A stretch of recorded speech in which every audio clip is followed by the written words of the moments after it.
The racist dog whistle of accusing a black woman of being a bully because she suggested you do the right thing is not being a bully.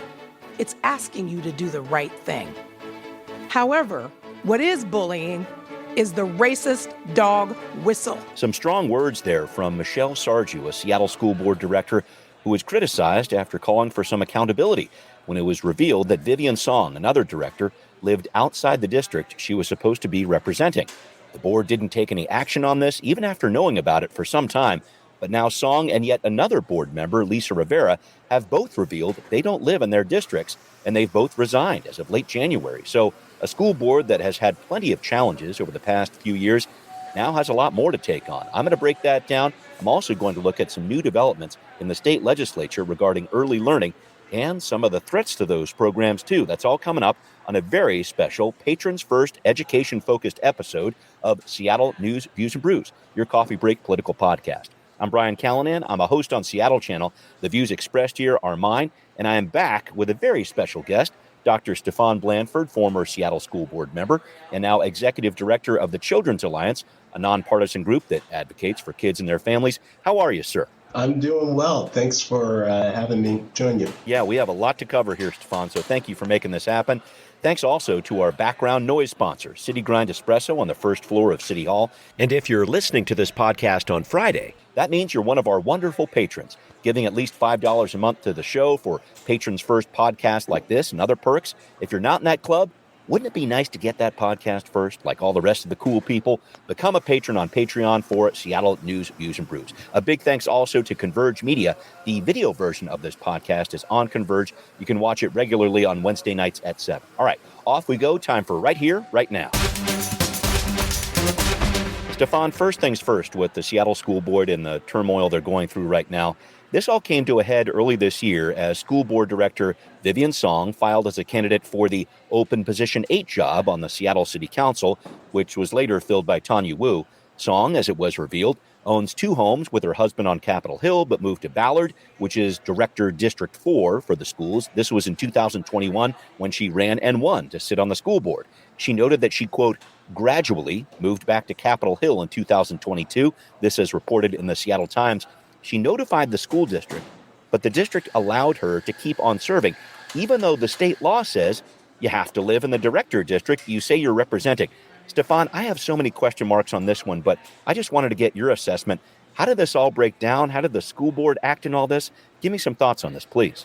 My understanding, and I've had some conversation with Director Sung, former Director Sung, is at the point where she was filing, she lived in the appropriate neighborhood in order to run.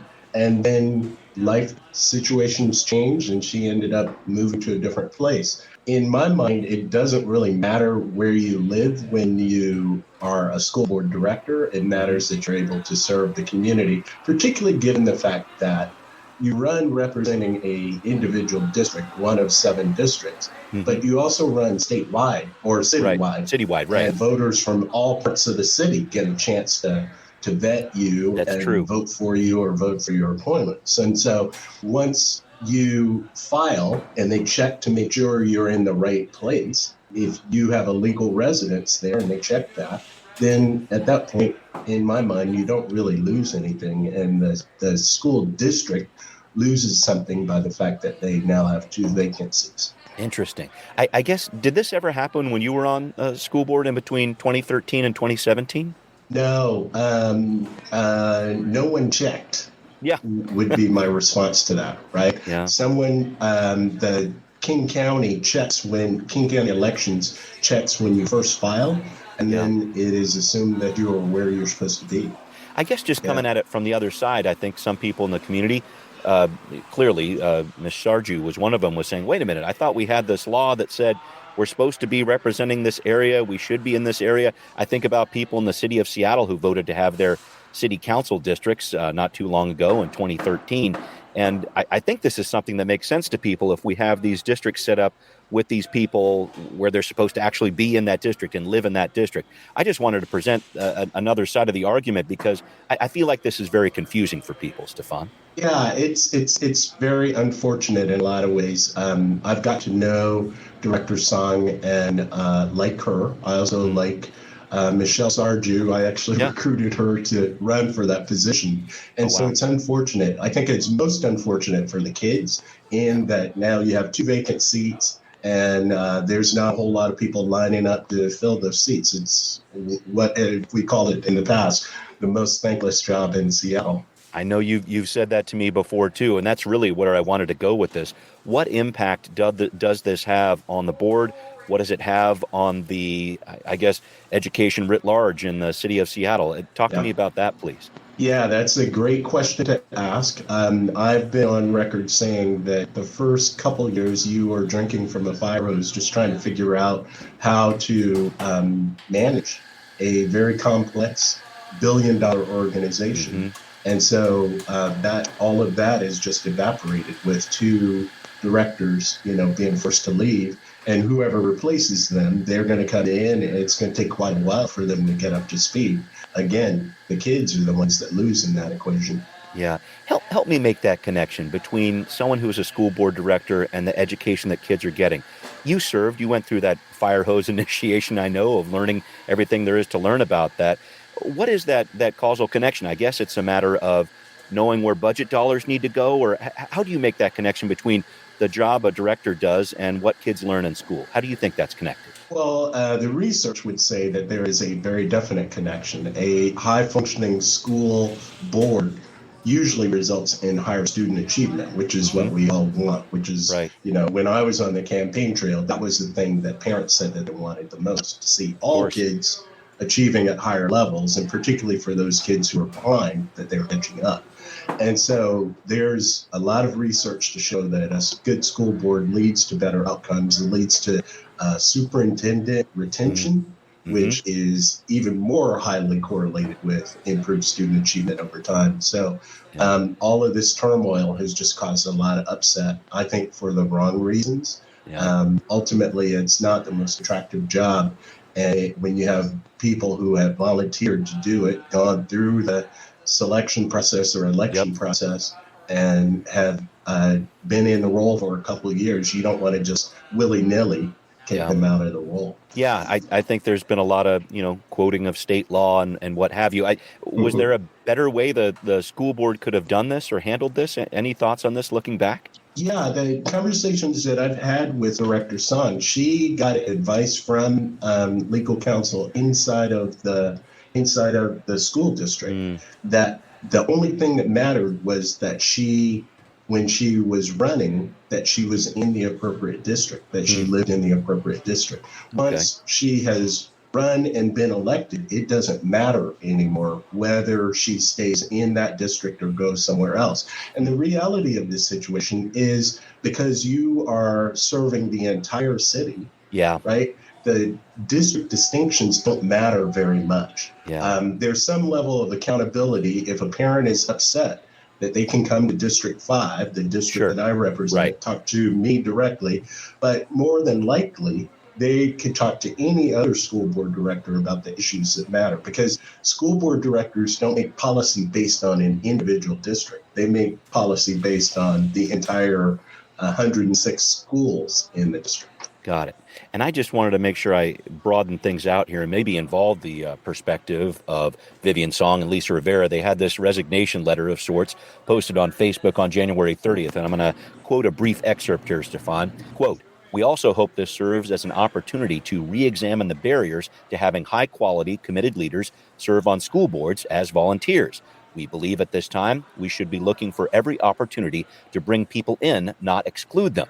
We are deeply committed to Seattle Public Schools. Moving to a different address within the city for the sake of our young children does not change our commitment to high-quality public education for every child in our city. Resigning will not change it either." I just wanted to dive into a little bit further. What you were talking about here is requiring a school board director to live in the area they're supposed to represent, this whole director district piece. Is that a barrier? What do you think of that? I think that because compensation is so low for a school board director Yeah. and life circumstances change, it is a requirement that you live in the district when you are running. But after you have been elected, there's no reason that you can't move to another part of the city Mm. and still serve the constituents. I served on the school board, like you mentioned, between 2013 and 17. Hmm. And more recently, just in the last couple weeks, went down and provided testimony in the state legislature Right. arguing that we should have the capacity to pay directors a wage that is commensurate with the amount of work that they're putting in. Mm. Currently, it's $50 a meeting. And when I was a school board director, I didn't even try to get that $50 a meeting because you have to fill out so much paperwork. It didn't make sense to do so.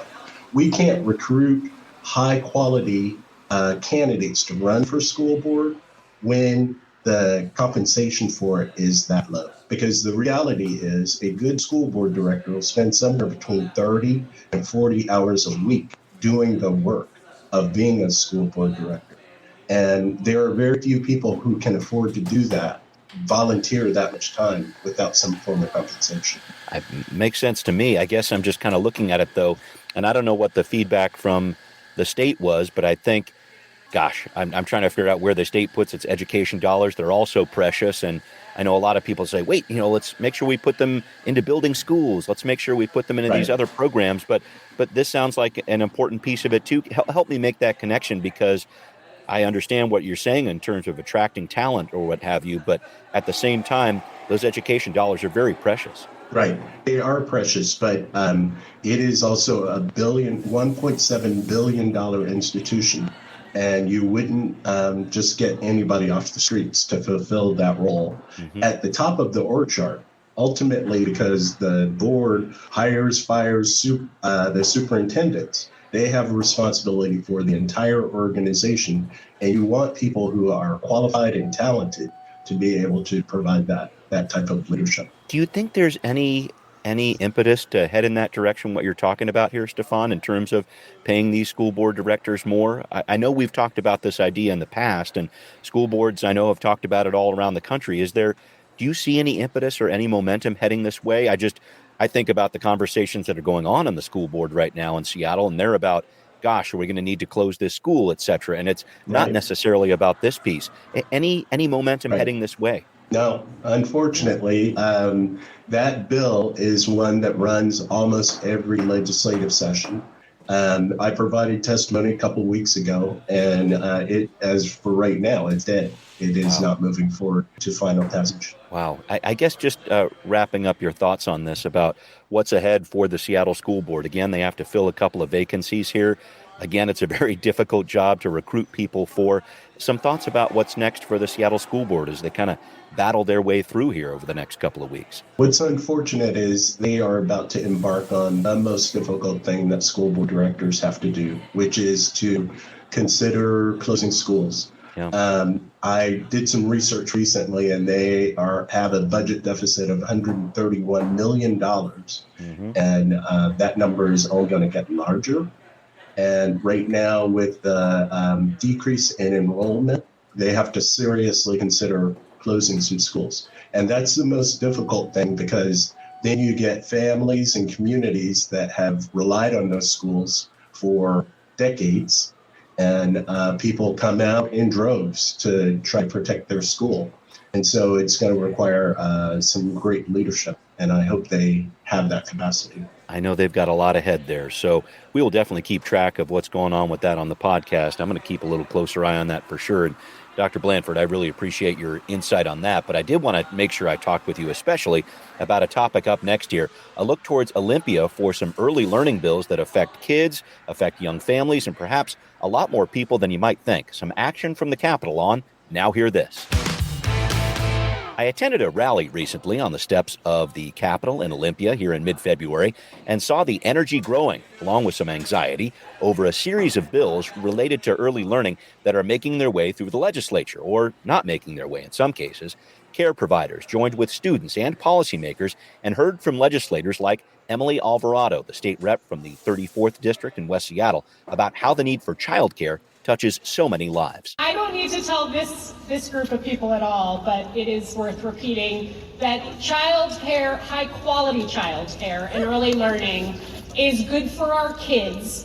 It's good for families, and it is absolutely necessary for our economy. Stefan, I really thought that Representative Alvarado framed it up nicely. Childcare goes way beyond a family issue and really turns into an economic one.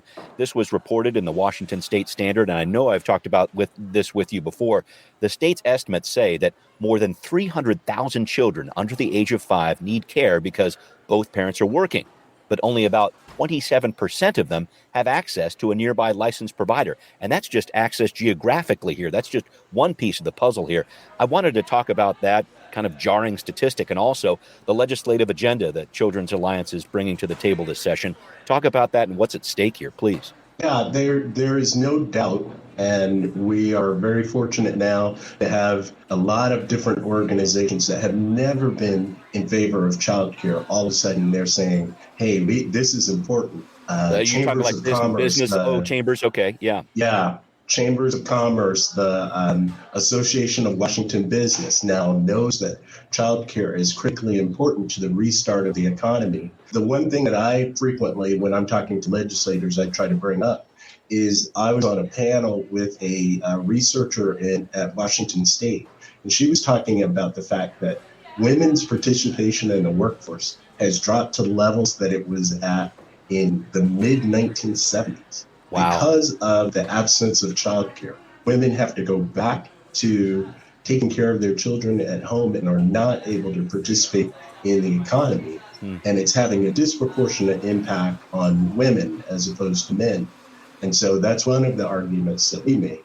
I also make the argument that the childcare sector is the third lowest paid profession in Washington State. Taking care of our kids, those kids will not do well in the K-12 space if they haven't had access to high-quality childcare.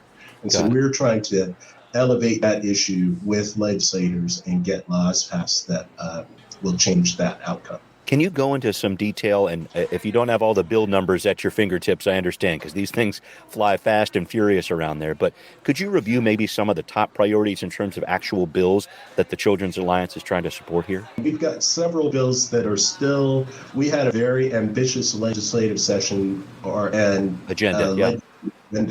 And some of the things that we put forward have not gone forward, have not actually gone through the process. But things that we're pushing really hard on are, by and large, trying to figure out ways to improve subsidies to low and middle income families so that they can afford the cost of childcare. Grants that will build facilities, childcare facilities, particularly in childcare deserts, areas where there's a low percentage of childcare and high need for childcare. And then figuring out ways to incentivize businesses to take on the childcare responsibility. We're also working on a number of health equity issues and progressive revenue so that the state has money to be able to take care of its responsibility. Right. And I'm going to get into that money piece with you in just a minute here, but I did want to make sure that I drew attention to that. I've looked at your legislative agenda, and you're right, it is ambitious. There are literally dozens of bills on there that you're looking at. But I thought it was interesting that it's not only focused on the early education part, but there are some health measures involved. There are some different economic drivers involved there. I guess I just wanted to talk to you about this as an advocate. It's not just that you're staying in this education lane completely. There are so many other pieces here, like health, like the economy, that touch it.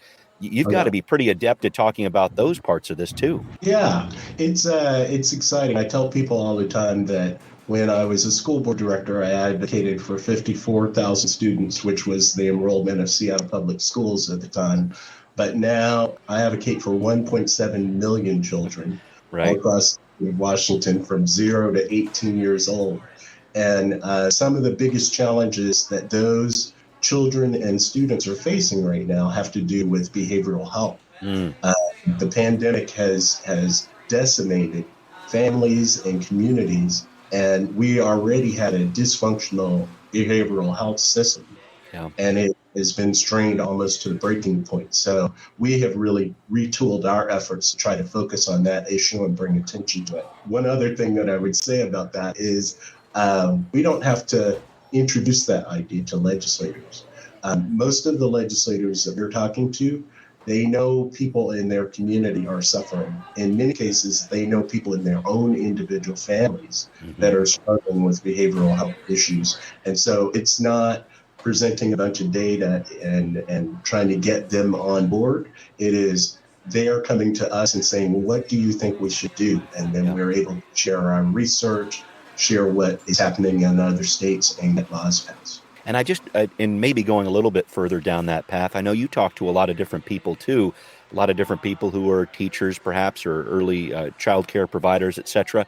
And I wanted to hear what their stories are, meaning I brought up that statistic about the fact that childcare is so far geographically from some people. They're not even able to access it in terms of being able to drive there, take transit there, etc. I know the cost is an issue. Can you run down just some of those different stories that you hear about these different challenges that people have in getting childcare and what that means for their families and for these kids? I was talking to a legislator yesterday, and he recounted the story of a family in his community where they were saying, we're getting on a list right now to get childcare, and we don't have a child. Wow. That they recognize that they have to get on the list and are going to have to drive miles in order to access childcare, and they don't even have a child yet. And that highlights the fact that there are huge childcare deserts in our state where there's inadequate supply, lots of kids.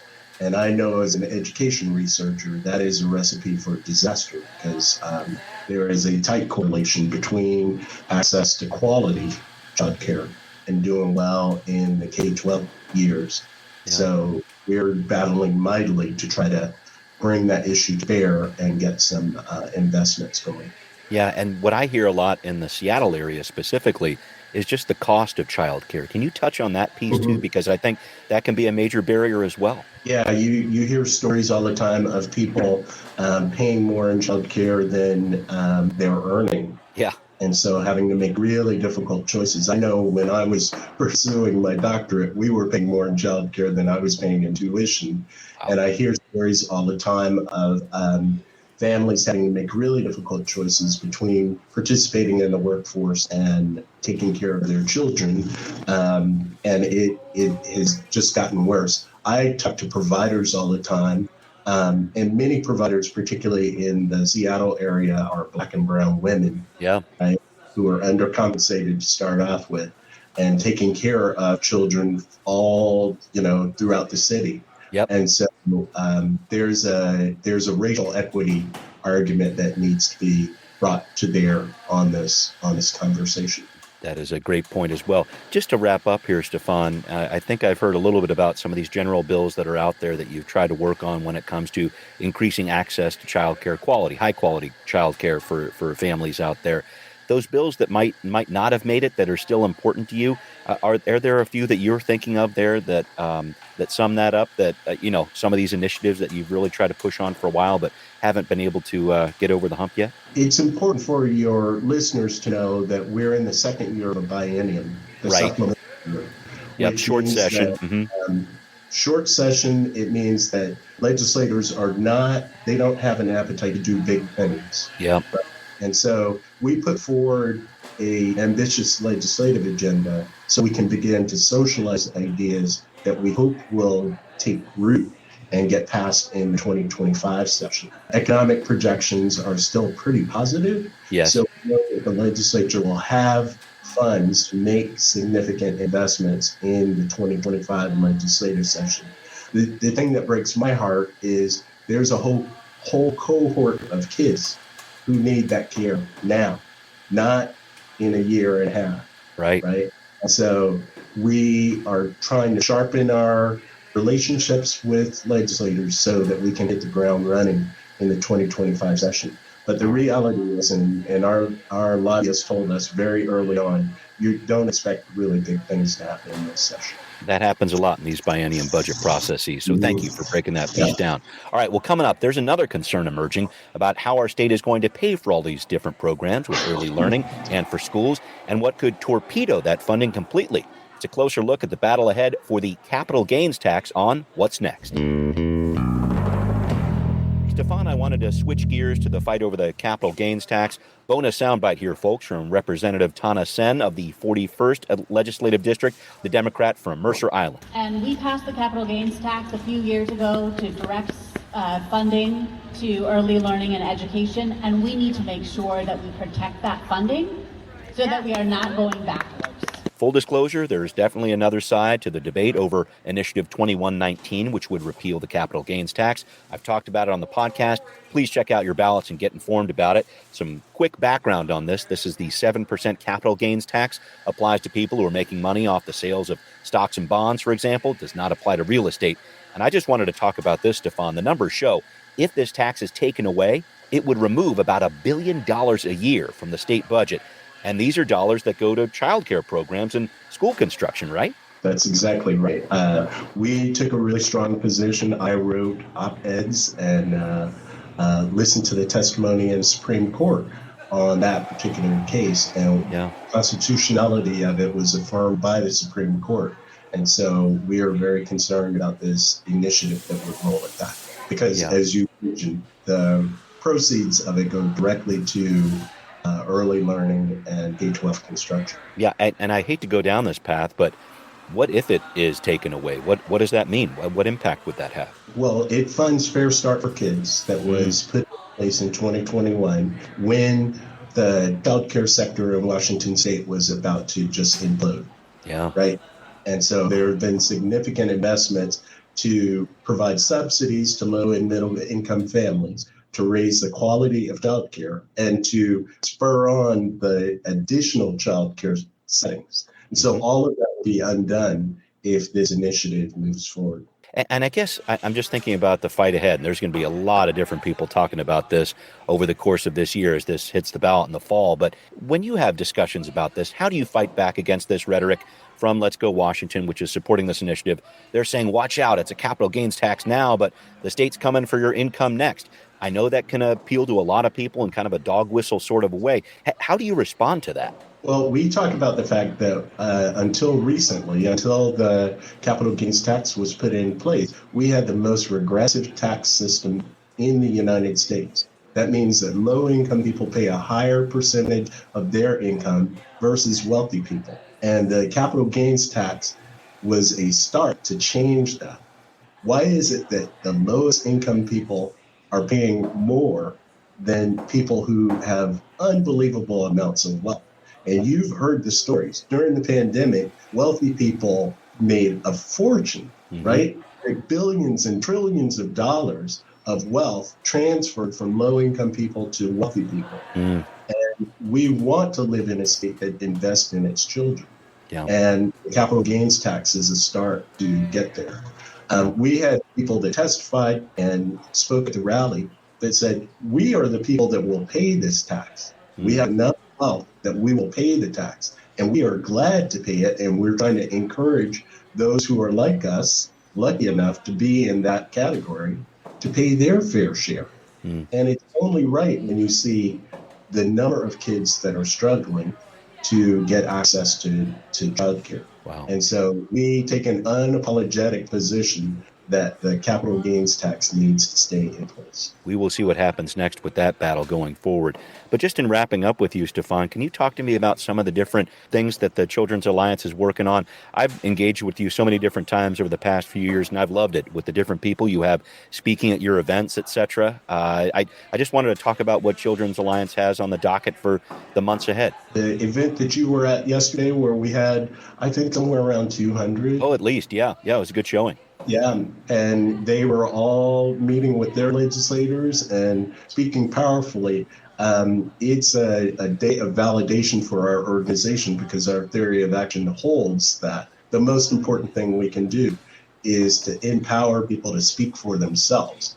And low-income people and people that live in rural areas are all there meeting with their legislators. That's something that warmed my heart more than you can imagine, especially on a cold day that it was yesterday. Yeah. But we hope to expand our advocacy into other areas as we realize that kids in Washington State need a lot.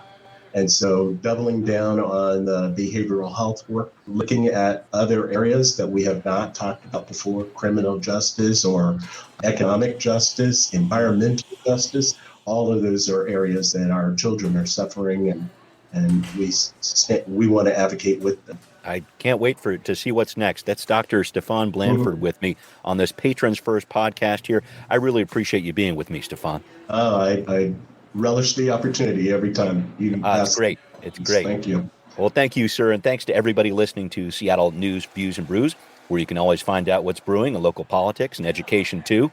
Thanks especially to patrons who support the show. Patrons First podcast is just for you, folks. Please make sure you support us here on Patreon if you're not a patron yet. This podcast is on Apple, Spotify, wherever you like to listen. Please make sure you find us there. Thanks also for watching on Converge Media. See you next time. Seattle News, Views, and Brews is an independent production of Callanan Media Services. Copyright 2024.